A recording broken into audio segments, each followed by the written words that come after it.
Hello there, a very good morning from a chilly Nairobi. I think the July calls have already started in earnest. My name is Yusuf Ibrahim. It is Sunday, the 17th day of June 2018. It's yet another opportunity to host the Sunday edition. Of course, I'm standing in for Ben Kitili. Remember, this is the biggest political show in the country. And this morning, we're going to make sense out of all the political development, things that are happening this past week, things that are going to happen maybe in the coming few weeks. We have some big stories on the standard, especially to do with the SGR. And this morning, I'm going to discuss that with our able panel of Dismas Mukua, who's a political risk analyst. We have Mark Bichachi, who's a political communication strategist. We also have Kipchumba Karoro, who is a political analyst. Good morning, gentlemen, and welcome to the program. Thank you. And happy Father's Day. Have you guys received any present this morning? To those of us who are fathers. Oh. Some of us, you remember that show, Baba Zero? Yeah, this is one of them. No. You react to that after the show. Anyway, let's begin with this big story. On the standard, the Sunday Standard, to be specific, I think you should grab a copy for yourself because there's an interesting story that is going on. But here's our political pages first.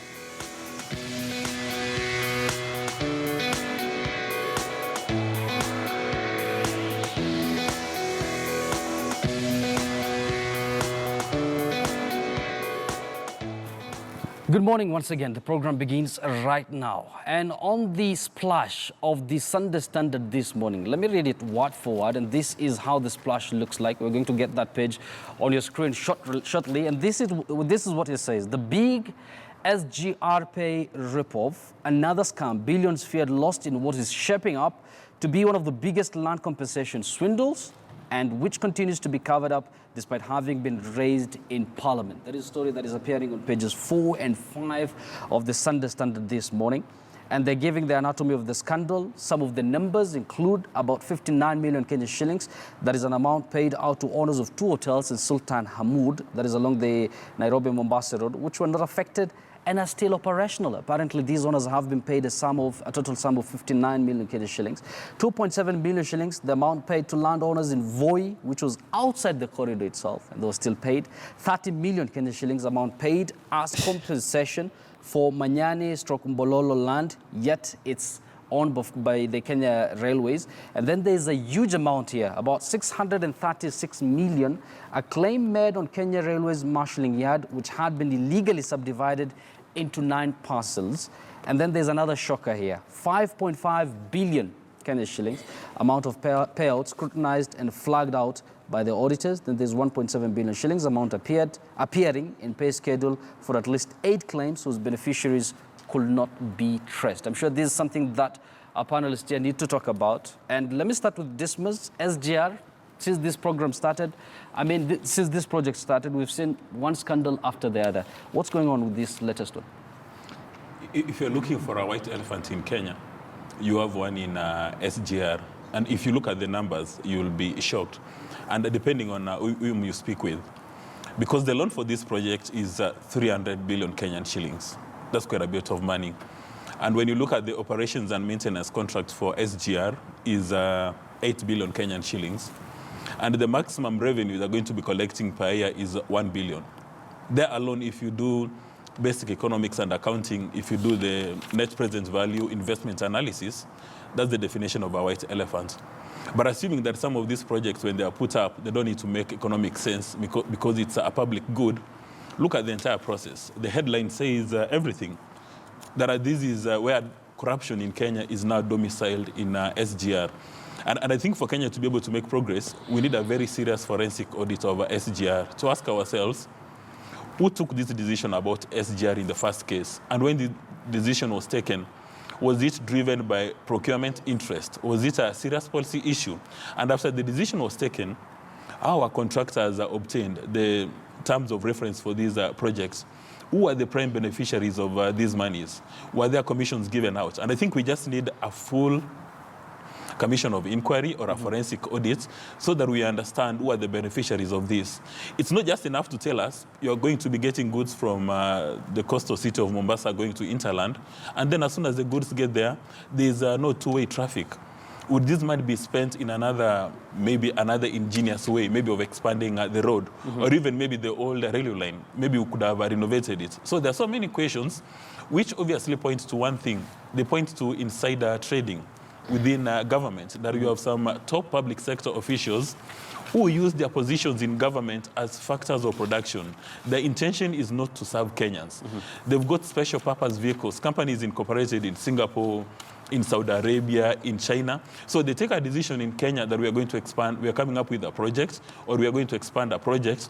Then they proceed and award themselves those contracts.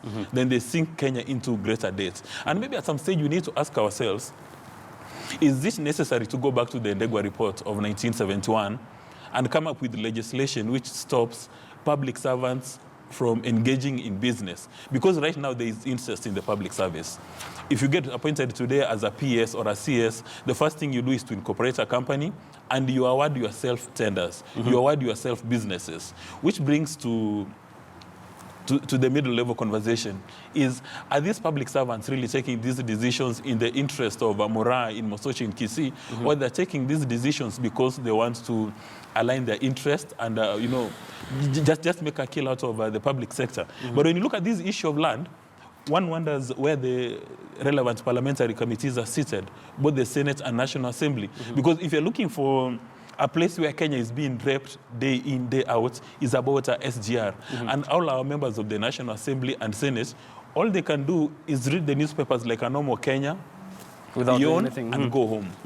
Mark, this seems to be, shall I say, a tired topic, because right now 5.5 billion shillings have gone missing with regards to those who've been, compensated for land. For example, there's an amount paid to owners of two hotels, which were not even affected by the railway itself. And just the other day, it was alleged that about, the revenue collected in the last 2-3 months have also gone missing. What is going on with SGR? It's not an SGR problem. It is a government-wide problem. Government-wide, because I said before on this show that corruption in this country happens at budgeting.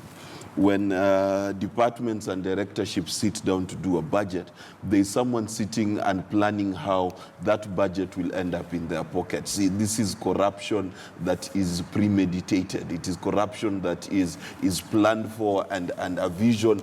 I think they have smart rules. It is specific, it is measurable, it is time bound, and that's what they're doing. So if you look at this very carefully, you will notice that number one, there's a scam to defraud the government when it comes to construction projects using land rates and land compensation. You will see that in the Ruaraka land deal. You are seeing it in SGR. You are seeing it in Ketraco, which was highlighted last week. You're seeing it across the board.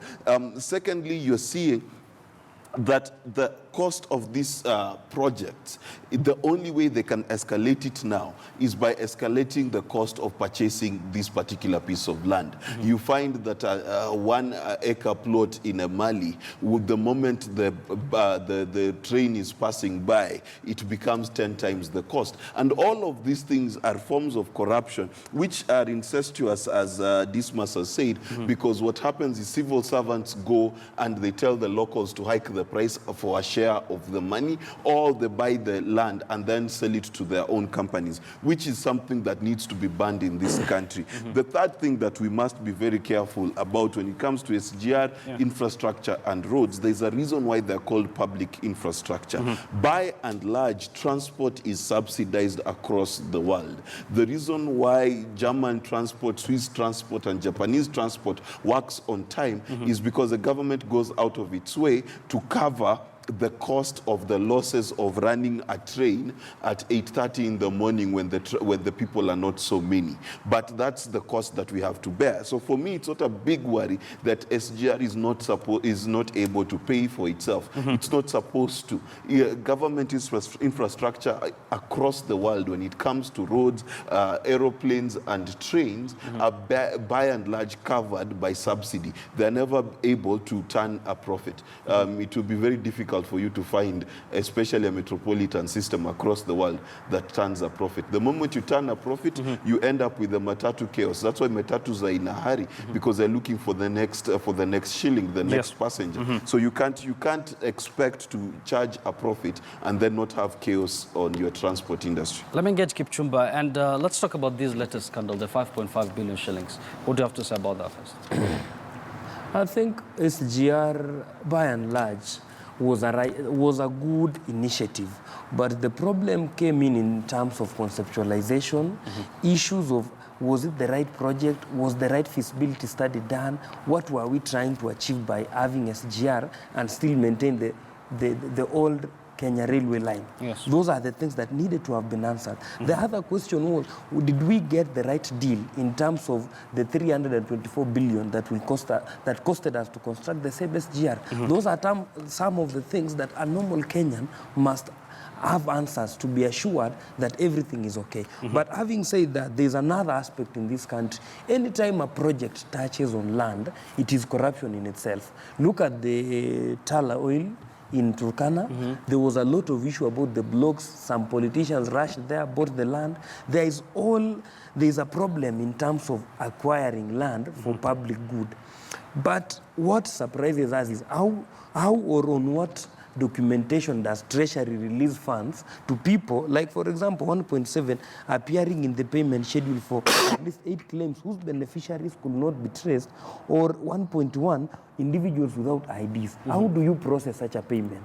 That is where we need to begin asking the right question. Secondly, to me, SGR, if you are to take SGR as a business, you cannot even have it and business in the same sentence, because if they are making a billion annually, their running cost is 8 billion, the loan is 324, it cannot add up. And I disagree with Bichach sharply in terms of public entities making profits. KPLC declares profits. KenGen does the same. He was very specific with transport. Yes. But also we need to encourage so that the spirit as captured in the Public Finance Management Act is captured, that the use of public funds must be used in a manner that encourages future growth. Not in the use of public funds should not be an end in itself. And again, the other thing is this: are we borrowing to plunder? That is the main question we should ask ourselves. We saw the other day a budget of 3-point-something trillion. Yeah. And the question you ask yourself as a Kenyan, is this budget going to be used for the good of Mwananchi, or it is going to be used for the good of those in power and those people who can access tenders and the cartels? That is such a project. It is a good initiative, but the implementation, I think, had problems. And it has gone to the extent that the public no longer see the good in SGR. It is a noble project. It was supposed to open up Narok, Mombasa, and to ease transport. But I think the scandals around it, and I support Dismas when he says we need an inquiry to know what really happened. And going forward again, we need to have a body that regulates, because as you look at it, NLC has failed to regulate. We need to have a body that regulates how government acquires land. Because over time, you pass by, for example, a place like Marsabit, where 1 acre of land cannot cost more than 100,000. But today you get out a plan saying there is a road passing by there. The next day you will be told 1 acre there goes for 10 million. Why? Politicians and proxies will have bought that land. Actually, it's already happening with the Lapset project. Yeah. Now, let's talk about the splash, the big story that is on the Sunday Nation. I always find issues to do with corruption very depressing whenever we talk about it, because it never ends. So let's talk about the splash, the big story that is on the Daily Nation. It's all about the Deputy President, and they're talking about his 2022 game plan. And they're saying the Deputy President is implementing an elaborate multi-pronged strategy for the next elections, which involves building a war chest and positioning key allies to checkmate potential challenges across the country. Of course, the story there goes ahead and pinpoints his various tours across the coast, to be specific, Kwale there. Dismas, let me start with you once again. Is it a bit too early to talk about 2022? Well, it's very early in the day to discuss 2022 for several reasons. Number one, President Kenyatta himself has indicated that right now he wants a focus to be on legacy politics. That if you're going to engage in politics, it's supposed to be anchored on the big four. And now he wants to transform and take Kenya to the next level. And then Raila Odinga, on the other hand, has said that we need to put on hold on our politics. We shouldn't be discussing 2022 this early. But there are two questions when you go through that story. Number one, is what influenced the production of that story and the catalyst for that story. What do they intend to achieve? That's the first question. Then the second question, are DP Ruto's 2022 ambitions consistent with the priorities today? Because, you know, right now we've gone through a budget and kerosene is going to be very expensive. There is a high taxation on kerosene. You've got so many Kenyans who are facing foreclosures today that are unable to meet up their mortgage repayments because of massive unemployment. You've got a lot of corruption taking place in Kenya. Now, the big question we need to ask ourselves is, are our politicians' priorities consistent with the taxpayers' priorities? Because right now, believe you me, my cousin in the village in Mososho is not interested about who is going to become president in 2022. They want to be sure that they are going to have a market for their tea, for their coffee, and for their milk.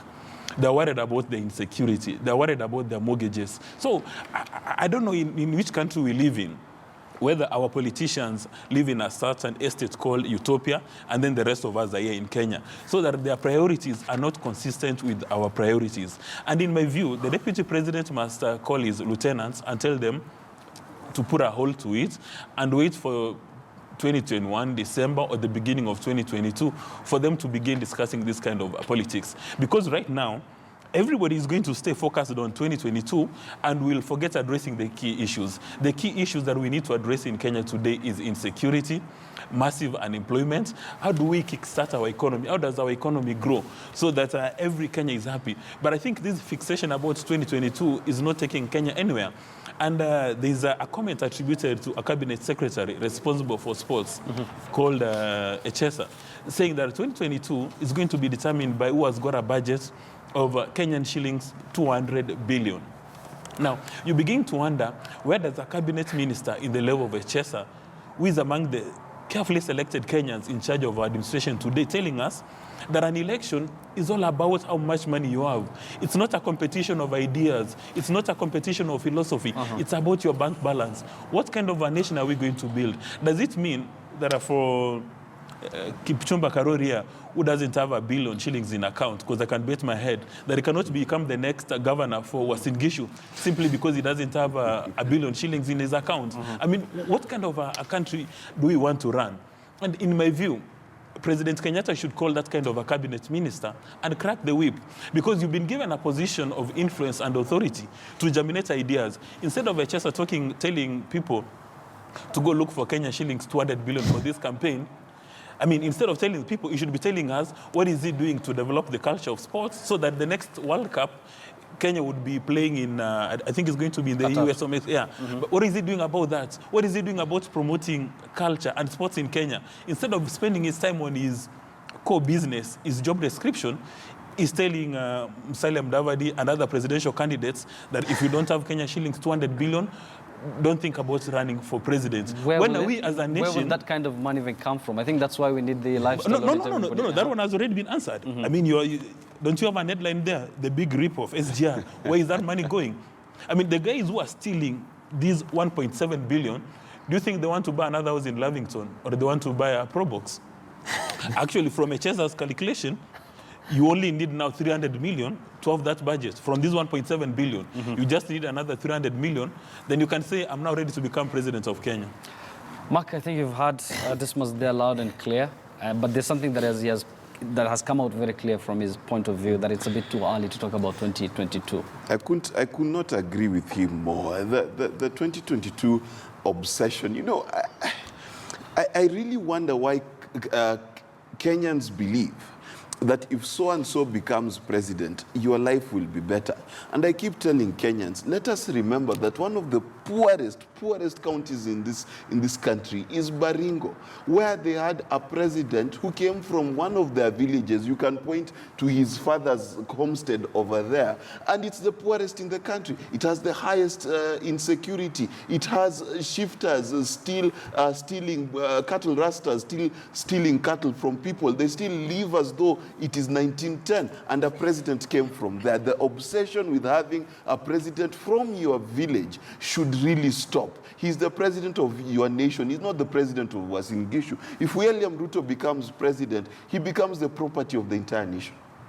And this is what Kenyans need to understand. Number two, I have to agree with Dismas. Can we have a discourse about ideas and achievements going into 2022? Can we begin to measure what have these politicians done towards the improvement of the life of Mora and Nyokabi and Wepuhulu and Mweni, so that they can claim to be presidents in 2022? It is hilarious to me that every day I read on Twitter people praising Professor Kivuta Kibwana for what he's doing in his county, and then not consider him to run for president. Instead, we're talking about jokers like Alfred Mutua, who his painted roads have been washed away, but that's who we want to consider as president because he's flashy. This is the madness of the Kenyan Republic, that it's 2018, 4 years before 2022, and you want us to make a decision about who will be president? Come on.